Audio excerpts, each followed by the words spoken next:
Welcome to Drift Off to History.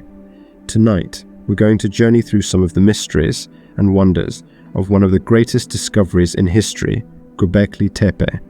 We travel back more than 11,000 years to a time before cities, before writing, before the wheel, to a forgotten hill in southeastern Turkey, where something extraordinary was built, then buried, and lost to time. This is the story of the oldest known temple on Earth, a place so ancient, its discovery rewrote human history. Before we begin, let me know in the comments where you're listening from and what time it is there. It's always lovely to imagine all of us scattered quietly across the globe, slowly unwinding together, a gentle, curious community connected by starlight, story, and stillness. Now, let's begin our journey with soft steps and an open heart into the mystery that changed everything. Chapter 1: Whispers Beneath the Earth. The hill was unremarkable, just another gentle swell in the golden-brown landscape of southeastern Turkey, where the sun stretches lazily across the horizon and dry winds whisper through the grass. Farmers had long wandered across this land, their fields brushing up against the low rise known locally as Potbelly Hill, Göbekli Tepe. Sheep grazed here, children played here. Nothing about the soft earth suggested what lay beneath, but the land remembers. It always does. In the 1960s, a team of American archaeologists briefly surveyed the region. They marked the hill as a possible Byzantine cemetery and moved on. Nothing seemed extraordinary. No one suspected the truth. Decades passed as the winds swept over the stones and the soil deepened its ancient cover. Then, in 1994, a man named Klaus Schmidt changed everything. Schmidt was a German archaeologist working on Neolithic sites in the region. He was experienced, patient, and curious. He knew the signs, the subtle rise of a telltale mound, the glint of worked flint beneath the dust. He wandered the hill one day, drawn by instinct more than anything else. Among the scattered stones, he noticed something unusual. The fragments were not just rocks, they were chipped tools, fashioned by human hands, thousands of years old, and then the edge of something more, a curved wall, a buried pillar, patterns where randomness should have reigned. It didn't take long before Schmidt knew what he was looking at. Not a cemetery, not a medieval site, but something far, far older. So old, in fact, that it didn't fit neatly into anything the textbooks described. He returned, again and again, with tools, with teams, with care. Slowly, reverently, they began to peel back the earth, and what they found defied logic. Beneath the ground lay towering T-shaped megaliths, arranged in deliberate circles. Some rose over 5 meters high, carved from solid stone. Many were decorated with reliefs, animals, symbols, abstract patterns, staring back across millennia. Lions, scorpions, snakes, birds frozen mid-flight, the kind of symbolism that suggested ritual, meaning perhaps even belief. But this was no city, no houses, no signs of farming, no ceramics. How could such monumental work be done by people who, according to everything we thought we knew, hadn't yet discovered agriculture or permanent settlement? The team was cautious. They carbon dated organic materials from the site, including tools and bones found in the fill. The results were staggering. Göbekli Tepe was not 5,000 years old, not 7,000, but nearly 12,000 years old, built in the 10th millennium BCE. To put that in perspective, this temple was built before the invention of writing, before the wheel, before the domestication of animals, before agriculture had fully emerged. It was as if the foundations of history had shifted beneath our feet. And all the while, the hill had been waiting, quietly holding its breath through the centuries, through the rise and fall of empires, through storms and silence, until the moment came when a man with quiet eyes and a patient hand brushed back the dust and listened. What would it have felt like to stand there in that first moment of uncovering, to run your fingers along carvings no human had touched in thousands of years, to feel the warmth of the sun on your back and the cold of the stones rising from the earth, stones placed there by ancestors so ancient they make the builders of the pyramids seem modern. The early years of excavation were slow, respectful. Only a fraction of the site has ever been uncovered, perhaps less than 10%. But already, the implications were world-changing.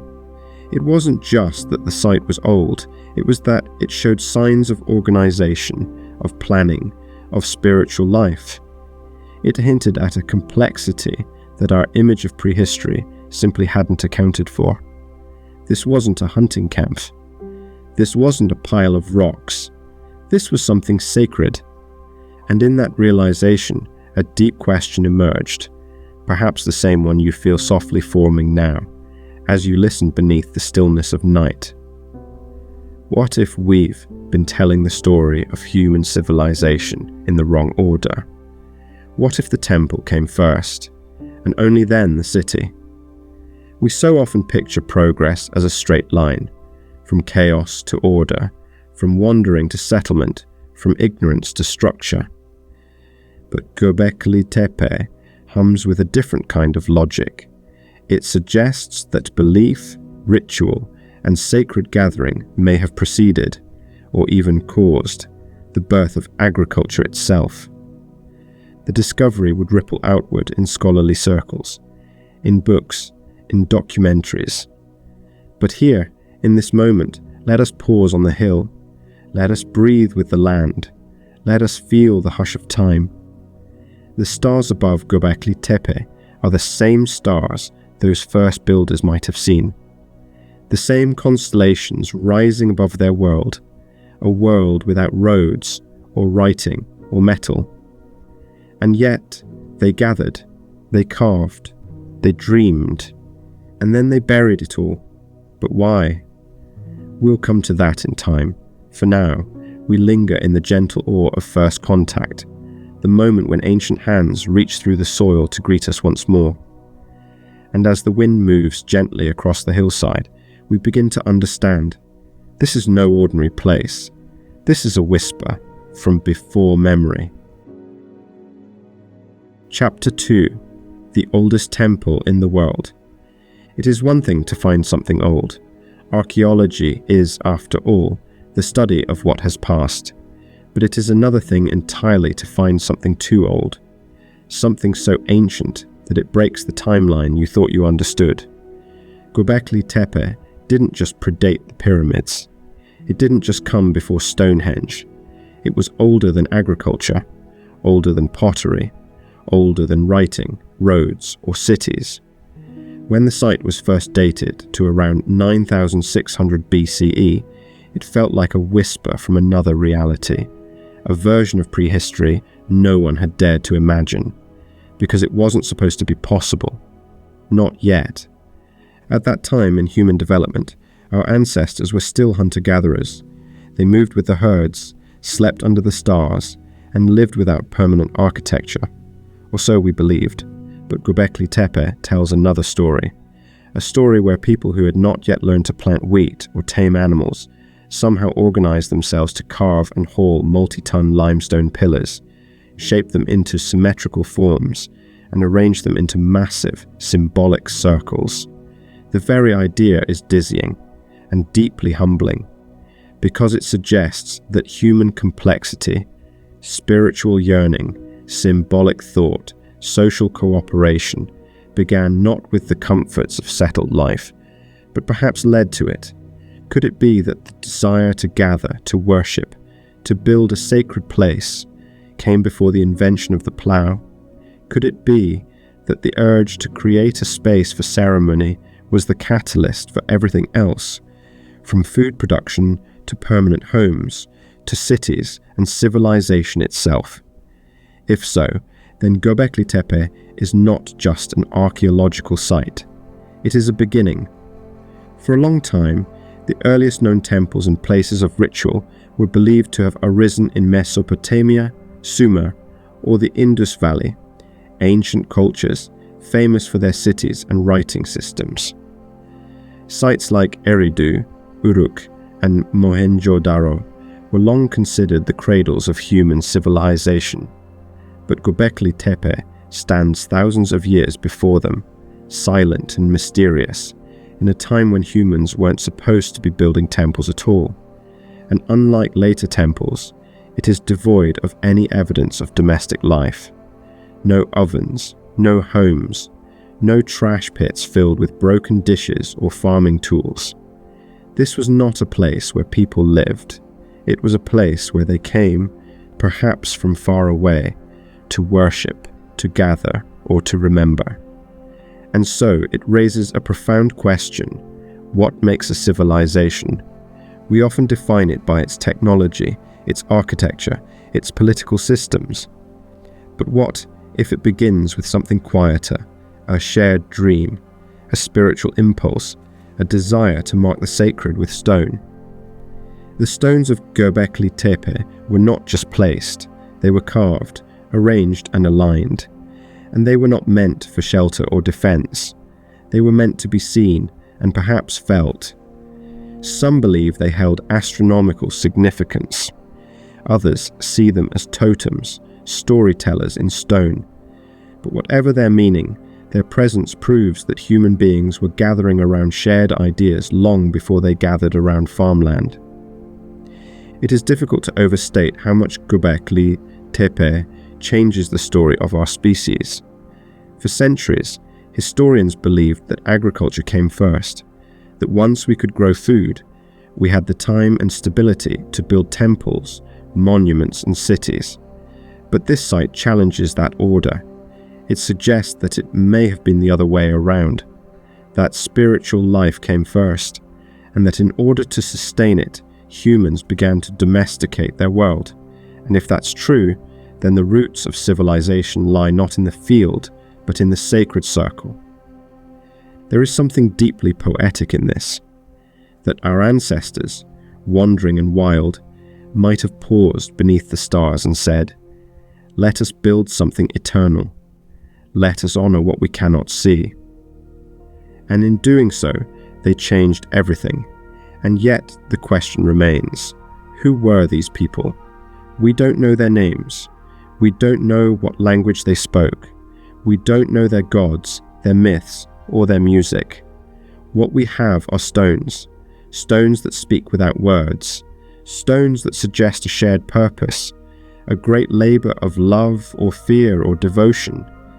There are carvings of animals, foxes, snakes, wild boar, vultures, all rendered with precision and care.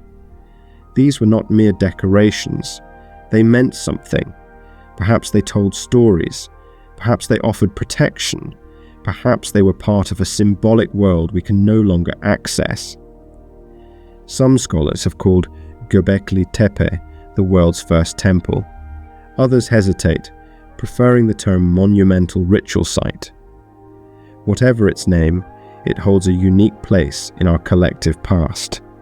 It is the oldest known place where humans came together, not for survival, but for something beyond it, something spiritual, symbolic, or ceremonial.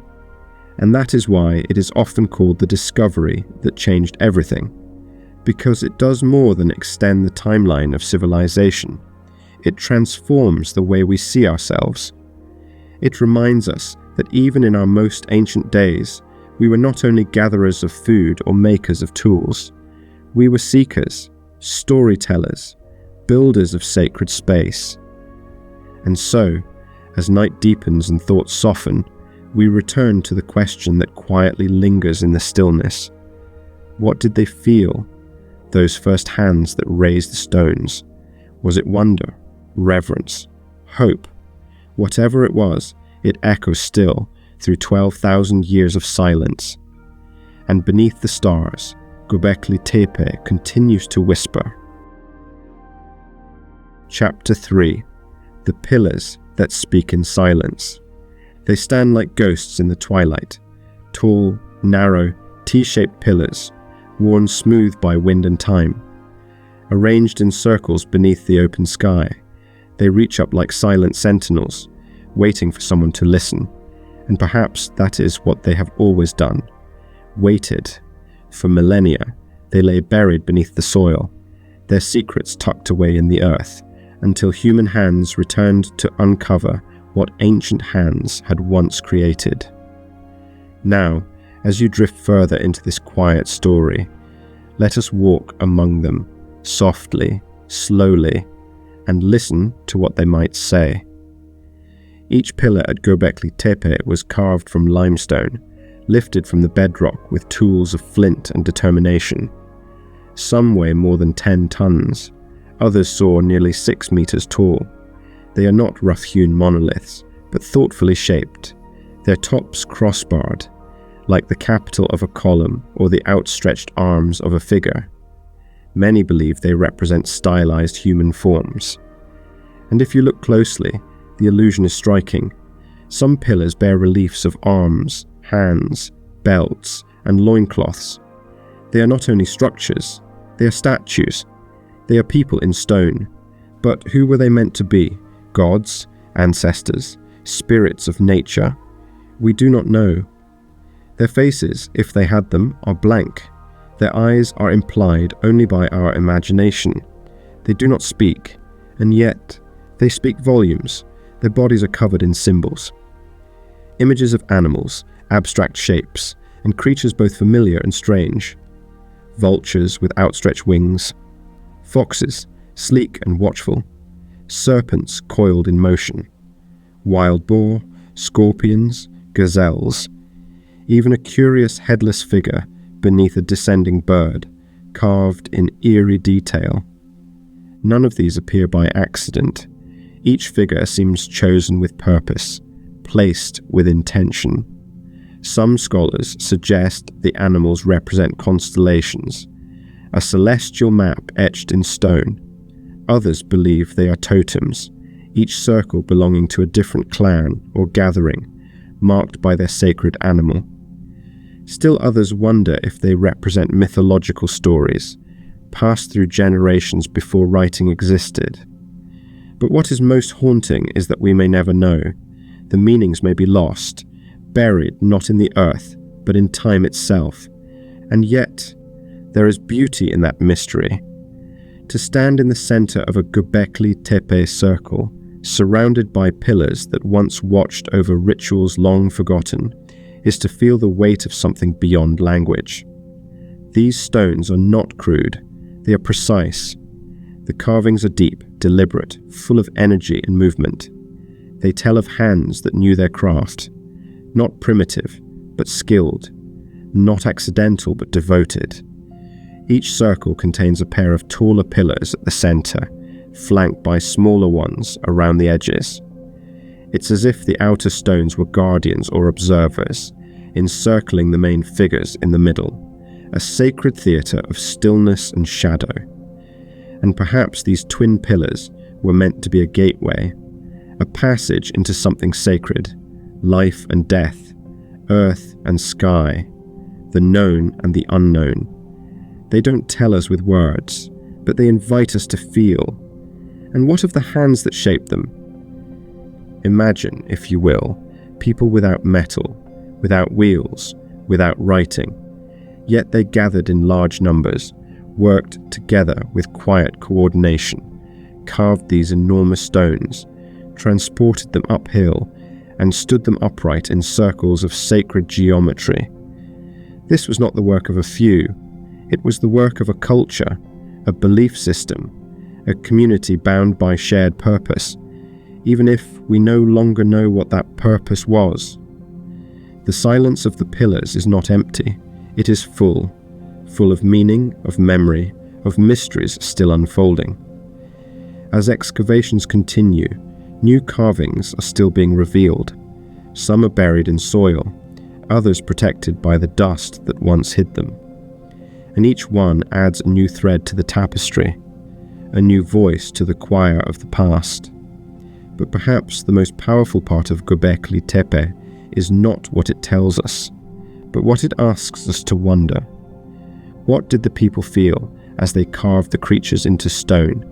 Did they fear them? Worship them? Did they believe these beings could guide them through life or into death? Was this place a temple of the stars, a sanctuary of spirit, a map of the cosmos, or something else entirely? We may never be certain, but that uncertainty is part of the magic. To walk among these pillars, whether in person or in thought, is to be part of something vast, a shared human mystery, a link between worlds, a bridge made not of answers, but of wonder. And so, as the stars rise again above the Turkish hills, and the wind stirs gently across the quiet plain, the pillars stand in silence. But it is not a lifeless silence. It is the silence of deep time, the silence of ancient memory, the silence of something sacred, and in that silence we drift onward. Chapter 4. Hunter-Gatherers or Something More. It is one of the great paradoxes of Göbekli Tepe that a monument so vast, so carefully constructed, so layered with meaning, was created by people who had, supposedly, no homes, no farms, no cities.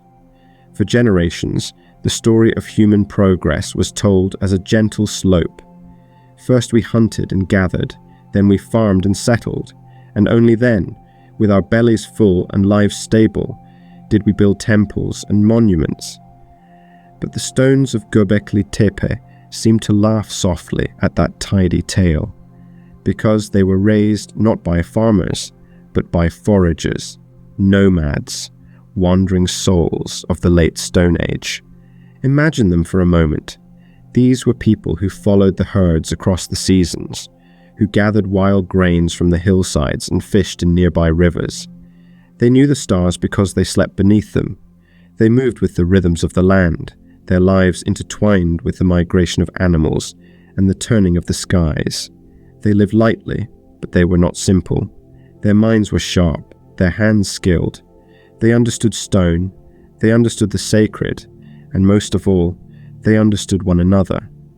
Because a project like Göbekli Tepe could only have been built by cooperation, by shared belief, by trust and vision and time. This is what makes the site so astonishing. There is no evidence of agriculture at Göbekli Tepe, no wheat fields, no permanent homes, no buried grain stores or irrigation ditches. And yet, these people moved hundreds of tons of stone, carved them with animals and symbols, and placed them in complex circular enclosures. They created a place of ritual, of gathering, of purpose. And then, when it was finished, they built another and another, layer upon layer, over centuries, rising and falling with the heartbeat of a culture we are only just beginning to glimpse. So who were they? Some scholars call them hunter-gatherers, but that word now feels too thin, too plain. It does not capture the depth of imagination required to raise a temple from the earth. It does not speak to the artistry of the carvings, the astronomical precision, the architectural design. Perhaps we need new words, or perhaps we need to expand our old ones, because these were not primitive people. They were not half-formed, waiting for agriculture to make them whole. They were human in full, capable of awe, capable of meaning, capable of building a legacy in stone that would last 12,000 years. And maybe, just maybe, they were something more. Some archaeologists now believe that projects like Göbekli Tepe may have caused agriculture, not followed it. That in order to sustain the construction and use of such a site, people had to begin planting food, taming animals, staying in one place just long enough to dream on a larger scale. Not because they were hungry, but because they were inspired. The idea that spiritual or social needs might have driven the birth of farming is a radical one. It reverses the sequence. It turns the temple into the seed and the city into its fruit. And isn't there something beautiful in that idea? That it was not survival that first drove us to settle, but the desire to honor something beyond ourselves. That we stayed, not because we had to, but because we wanted to build together, to worship together, to remember something or someone in stone. That long before walls or fences or kings, there was a circle of pillars and a people who dreamed them into being. Of course, we cannot know their names, we cannot ask them what they believed, but we can feel their presence in the work they left behind, in the precision of the carvings, in the silence of the stones, in the way the circles layer over one another, like tree rings marking the passage of time. We can feel it in the echoes, the soft hum of shared intention stretched across the gulf of 12 millennia. There are signs that feasting took place nearby, the bones of wild animals, the tools for preparing meat, the remains of massive communal meals. Perhaps these were seasonal gatherings, perhaps tribes journeyed from faraway valleys, bringing food, stories and songs to share beneath the looming figures of the temple. Imagine the fires flickering at night, the low murmur of voices, the soft footfalls of foxes in the grass, the silhouettes of birds gliding above. The people would have known the stars by name. They would have known the carvings by feel. And as they stood together, surrounded by stone and flame and silence, they might have felt something we still feel today, a longing to be part of something greater, a sense of belonging to a mystery just beyond reach. And so, as we drift further into the calm of the past, we let go of the old story, the one that said civilization came only after crops and cities. Because here, in the dust of Göbekli Tepe, a new story rises. One where human beings, even in their most ancient days, carried within them the seeds of wonder, where belief came before buildings, where ritual gave rise to roots, and where the first great monument of humankind was not a fortress or a farm, but a temple carved from stone. The pillars still stand, the mystery remains, and the voices of those early builders, hunter-gatherers, or something far more, continue to whisper softly through time. Chapter 5: A Forgotten Cosmos of Stone. As you close your eyes and imagine standing at the center of those ancient stone circles, you may feel something strange, a quiet rhythm, a pull. The pillars rise around you like frozen waves, their shapes deliberate, their shadows falling just so. You hear the wind slip through the grasses, the sky above stretches wide and clear, unbroken by buildings, just as it was 12,000 years ago. And in this stillness, a thought flickers across the mind. Was this more than a temple? Was it a map, a calendar, a mirror of the heavens? The idea is not new. Across cultures and continents, early humans looked upward. They read the stars, not only for navigation, but for meaning. The sky was their canvas of myth, a place where gods danced, where spirits wandered, where the future might be foretold. Göbekli Tepe may have been one of the first great reflections of this ancient dialogue between earth and sky. Some researchers believe that the pillars were aligned to celestial events, solstices, star risings, or planetary paths. The layout of the enclosures, the orientation of the twin central pillars, and even the animals carved into their surfaces may all reflect a symbolic cosmos. The vulture, for example, was associated in later cultures with the soul's journey after death. Its presence at Göbekli Tepe could suggest ritual beliefs about the afterlife, about sky burials, or the spirit returning to the stars. Other figures, like scorpions and lions, may have linked to constellations long before the Greeks ever named them. One enclosure, known as Enclosure D, has drawn particular attention. Its twin pillars stand in the center like watchful guardians, their arms carved down their sides, as if embracing the space between them. They may have framed something, a star perhaps, or the rising of the sun at a certain point in the year. It's possible that those who gathered here timed their ceremonies to celestial patterns, aligning their world with the one above, and in doing so, they echoed a truth that still lingers in the quiet of night, that we are not separate from the sky, but part of it. Other carvings hint at deeper symbolism. A circle of snakes slithering together, a headless man beneath a soaring bird, a wild boar mid-charge. These are not random images. They form a language, one without words, but rich with meaning. Perhaps they told stories passed down through generations. Perhaps they represented myths, spirits, or sacred laws. Or perhaps they marked the passage of time, the turning of seasons, the cycles of life and death and rebirth. Some even suggest that Göbekli Tepe may have functioned as a kind of sanctuary for the dead. Not a burial ground, but a space where the soul was honored, guided, remembered. The absence of graves makes this theory difficult to prove, but the presence of vultures, often associated with sky burials and spiritual transition, leaves the question open. Were these stones meant to guide the living, or to usher the dead into the next world? There's a humbling beauty in the idea that the earliest monument known to humankind may have been built not just from stone, but from starlight, from dreams, from memory, from longing. These people had no telescopes, no written records, and yet they observed, they remembered, they encoded their knowledge in animals and shapes, in alignments and silence. The result is a sacred architecture not just of stone, but of story. And isn't that what we all do, in the end? Try to find our place in something larger. Try to understand the sky and our brief flicker beneath it.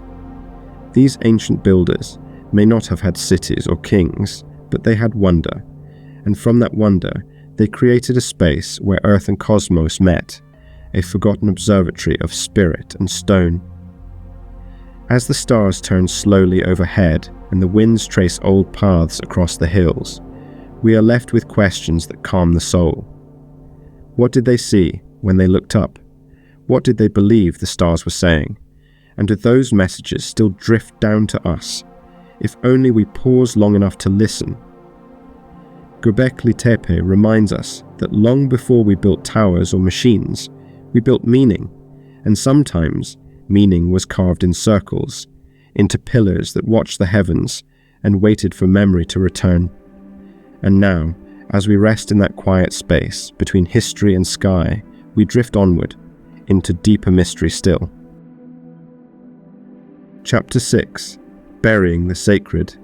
There is something quietly heartbreaking about it, something that stirs in the silence. After all the effort, after the gathering of stones and the carving of symbols, after the circles rose from the earth and echoed with voices long gone, someone came back, not to preserve the sacred ground, but to bury it. Each of Göbekli Tepe's enclosures was filled in, carefully, deliberately, not left to collapse, not ruined by war or fire, but gently, thoroughly packed with rubble, broken tools, animal bones, and debris, as though the builders themselves had decided to put the past to sleep. This was not destruction. It was something more intimate, a kind of sealing, a kind of goodbye. And the question drifts softly through the dark. Why? Why would those who carved the stones, who placed them with such care, return centuries later to hide them away? Some believe it may have been part of a ritual, that the burial itself was sacred, marking the end of a cycle, the closing of a chapter. Others suggest that as new enclosures were built, older ones were respectfully decommissioned, not abandoned, but entombed, like ancestors laid to rest. It's also possible that climate played a role. As the world shifted from the last ice age into a warmer, more stable period, people may have begun to settle, to farm, to live differently. Perhaps the old ways no longer fit the new life. Perhaps the wandering spirit that once gathered beneath the stars began to fade. Or perhaps the rituals themselves changed, and so the stones, no longer needed, were returned to the earth like sleeping gods. There's something almost human in it, the way we put away what once mattered, the way we bury the things we love, not out of rejection, but reverence. Göbekli Tepe may have been a sacred space, but it also became a sacred memory. The act of burial suggests respect, not neglect, and it preserved the site more perfectly than if it had been left exposed to time and weather. Those ancient hands, without knowing it, wrapped their creation in the safest blanket possible, the soil itself, and in doing so, they sent it forward through millennia, waiting for rediscovery. The idea that a prehistoric culture could think this way, could plan not just for now but for later, perhaps even for those who would come after, is quietly astonishing. It speaks to a depth of mind and feeling that mirrors our own, and it reminds us that we are not the first to wonder about legacy, about memory, about what endures. Was it sorrow that moved them to bury the stones, or celebration? Did they sing as they filled the circles, or did they work in silence? Did they believe the site would be forgotten, or that it would someday rise again? We don't know, but the soil tells us they took their time. The fill is dense and complex. It shows layers of activity, choices made, hands at work. It was not a rush to erase. It was a ritual of return. Stone returning to earth, story returning to silence. And still the mystery remains. Some theories are more unusual, suggesting that the burial was an attempt to protect the site or to conceal secrets, that perhaps the symbolism had changed, or a cultural shift had rendered the circles dangerous, misunderstood, or sacred in a new way. We may never have the answer. And perhaps that is its own kind of beauty. There is a tenderness to the idea of people closing the chapter of their own creation, a humility, a sense of time flowing forward, and the willingness to let go. In Göbekli Tepe, we see not only the beginning of a great human story, but the quiet ending of it too. And now, as you lie still in the soft hush of night, you may feel a strange connection to those ancient hands, because we too are makers of meaning. And sometimes we too must say goodbye, not to forget, but to remember better. The stones were buried, but not lost, and when the time was right, they rose again, quietly, carefully, like a whisper answered after 12,000 years of silence. Chapter 7. Echoes through time. Time is not a straight road. It is a winding river full of bends and reflections, and sometimes, as we drift gently along its current, we glimpse the same shape appearing again and again, a circle of stone, a symbol in the dust, a whisper of something older than memory. Göbekli Tepe may have been buried for thousands of years, but its presence lingers, not only in the soil of Turkey, but perhaps in the stories we tell, the temples we raise, and the symbols we continue to draw. When archaeologists first uncovered its great enclosures, they were struck not just by its age, but by how strangely familiar it felt. Carved animals, sacred pillars, twin central stones flanked by a circle of watchers. It felt like the seed of something that would one day blossom again. In Mesopotamia, in Egypt, in Greece, later civilizations, rising thousands of years later, would build their own sacred spaces, ziggurats and pyramids, temples and tombs. And though they differed in form, their purpose was often the same: to reach beyond the ordinary, to honor the unseen, to connect sky and earth. Could Göbekli Tepe have been the beginning of that impulse? Not just the first temple, but the first echo, one that would ripple through cultures long after its stones were buried? There are scholars who think so. Some see in the twin pillars a prototype for the sacred gate, the divine entrance found in later religions. Others note similarities between the vulture symbolism at Göbekli Tepe and funerary art in ancient Egypt, where vultures were guardians of the soul's journey. Still others point to the circle, a shape used in Celtic stone rings, in Greek theatres, in the domes of Byzantium. The circle is ancient, eternal, without beginning or end. And perhaps that is what Göbekli Tepe represents most of all. A circle of memory, turning quietly through time. Even the mythologies of later peoples carry strange resonances. In Sumerian legend, the gods gathered in a sacred assembly. In Egyptian myth, the world began as a mound rising from the waters, a sacred hill from which creation unfolded. Could these stories, passed from voice to voice, generation to generation, contain some faint memory of an older gathering place, a sacred hilltop where people first came together to honor something larger than themselves? We cannot say, but we can feel. And sometimes, feeling offers its own kind of knowing. As you listen now, drifting in the soft current of this story, imagine the unbroken chain of human hands, from the carver who etched a fox into limestone 12,000 years ago, to the builder of a temple on the banks of the Nile, to the scribe who wrote hymns in clay, to you, here, resting in the quiet of modern life, wondering what it all means. We are all part of the same story, a story of meaning, of mystery, of seeking something that lives just beyond the horizon of time.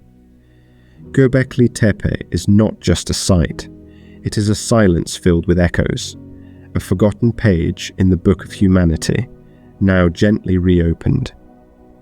It reminds us that our ancestors were not primitive or lost, but full of vision, that the sacred was not born in cities, but in the wild, in the spaces where sky meets stone and memory is carved, not written. And so, the circles of Göbekli Tepe spin forward.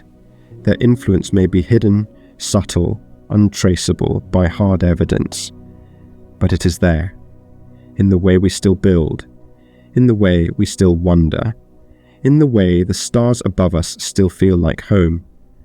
And perhaps that is what matters most, not what we can prove, but what we can remember.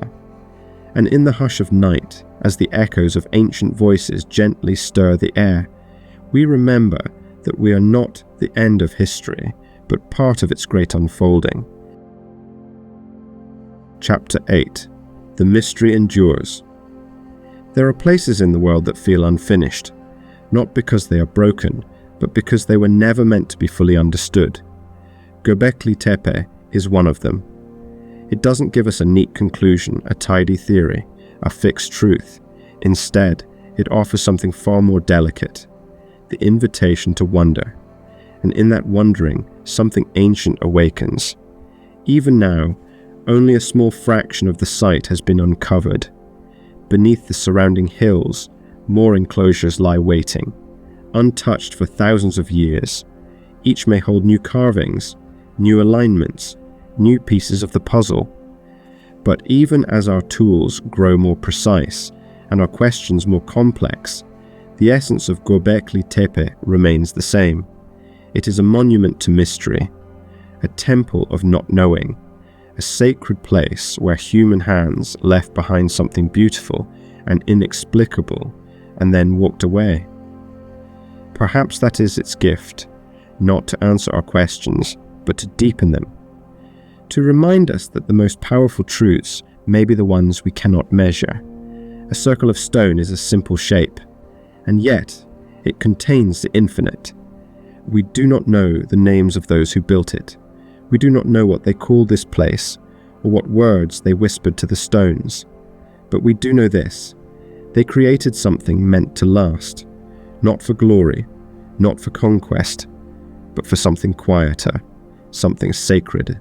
And in doing so, they reached across time, not with language, but with presence. They left us a trace, a gesture, a mystery folded gently into the earth. As the stars continue their slow dance overhead, and the wind murmurs softly through the grasses of Potbelly Hill, we are reminded of our place in the great story.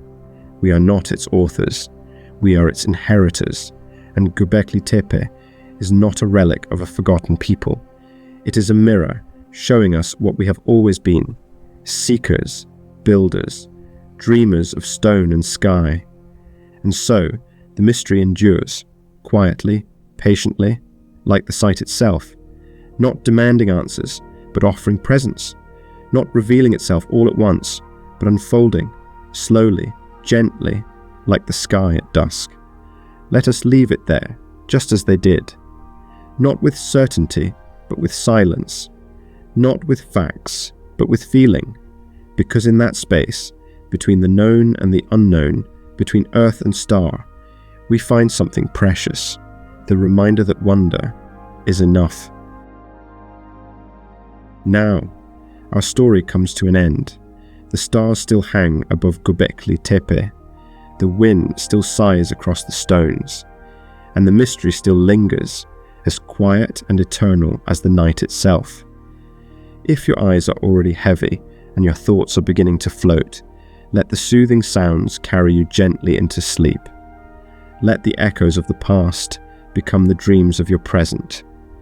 But if you're still awake and curious to wander further, why not stay with us a little longer?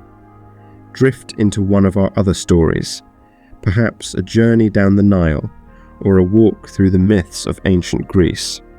Wherever you choose to go next, the pace will be slow, the voice soft, and the stories always made for calm minds like yours. If you've enjoyed this journey, please consider liking the video and subscribing so you don't miss the next one. There are many more peaceful adventures waiting just beyond the horizon. Until then, sleep well, dream deep, and thank you for listening.